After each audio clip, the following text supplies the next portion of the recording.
ابو سفیان شام سے ایک قافلہ جس میں 50,000 سونے کے سکے اور ہر قسم کا مال موجود تھا لے کر مکہ جا رہا تھا، لیکن درمیان میں ایک بہت بڑا مسئلہ تھا۔ مکہ پہنچنے کے لیے اس کو مدینے سے گزرنا لازمی تھا اور مدینے میں مسلمان اس قافلے کو لوٹنے کے لیے تیار بیٹھے تھے۔ تو ابو سفیان نے سوچا کہ کیوں نہ ایک منٹ، مسلمان قافلہ لوٹ رہے تھے، مسلمان کیسے قافلہ لوٹ سکتے ہیں، وہ بھی رمضان کے مہینے میں؟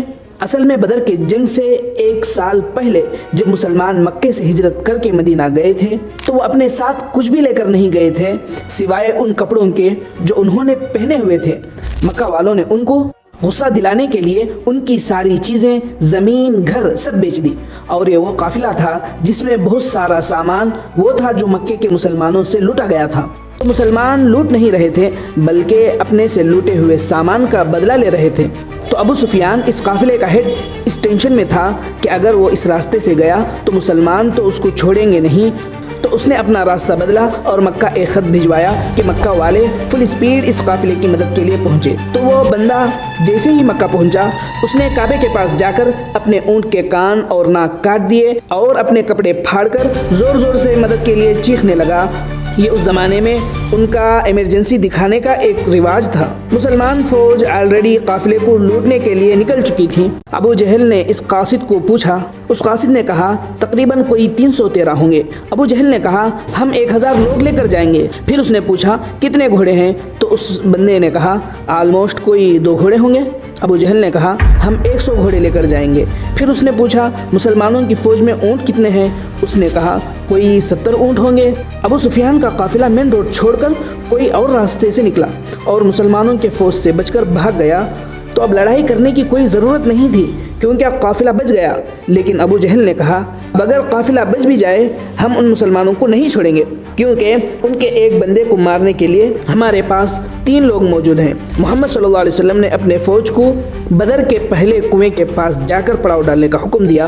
تو ایک صحابی نے آ کر پوچھا کہ یا رسول اللہ، یہ جگہ آپ اللہ کے کہنے پر چوز کی ہے یا مشورے سے؟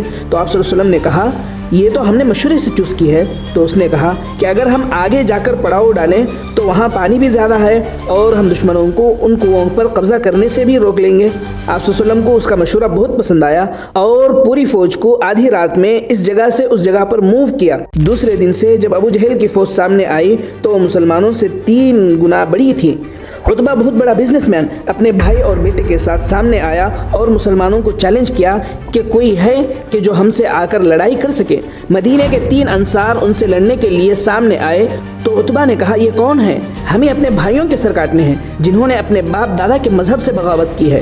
حضرت حمزہ، حضرت عبیدہ اور حضرت علی رضی اللہ عنہ سامنے آئے اور لڑائی شروع ہوئی۔ حضرت عبیدہ زخمی ہوئے لیکن عتبہ، اس کا بھائی اور اس کا بیٹا تینوں مارے گئے۔ عتبہ کا بیٹا حذیفہ جو کہ مسلمانوں کی فوج میں تھا، اس کے سامنے ہی اس کے باپ، بھائی اور چچا کو مار دیا گیا لیکن وہ مسلمانوں کی فوج میں ہی رہا۔ مسلمانوں کو پتا تھا کہ دشمن کے مقابلے میں ان کی فوج بہت چھوٹی تھی، تو انہوں نے ڈیفنس اسٹریٹجیز اختیار کی کہ یار ہم تو اپنی جگہ سے ہرگز نہیں ہلیں گے، تم لوگ آگے آ کے حملہ کرو۔ اسی کے ساتھ ابو جہل نے زور سے حملہ کرنے کا حکم دیا کیونکہ ان کا خیال تھا کہ 2 منٹ کا کام ہے، بس ختم کر کے نکلتے ہیں آج۔ لیکن ایسا نہیں ہوا۔ آہستہ آہستہ ہر ایک مسلمان کے بدلے 5 کافر مرنے لگے۔ کافروں کی فوج پیچھے ہٹی اور ٹینشن میں بڑھ گئی کہ یار ہم ان سے 3 گنا زیادہ ہیں اور ہم ان کو ان کی جگہ سے بھی ہلا نہیں پا رہے ہیں۔ پھر مسلمانوں نے اپنی صفوں کو بدلا اور فریش لوگوں کو اپنے سامنے لا کر کھڑا کیا۔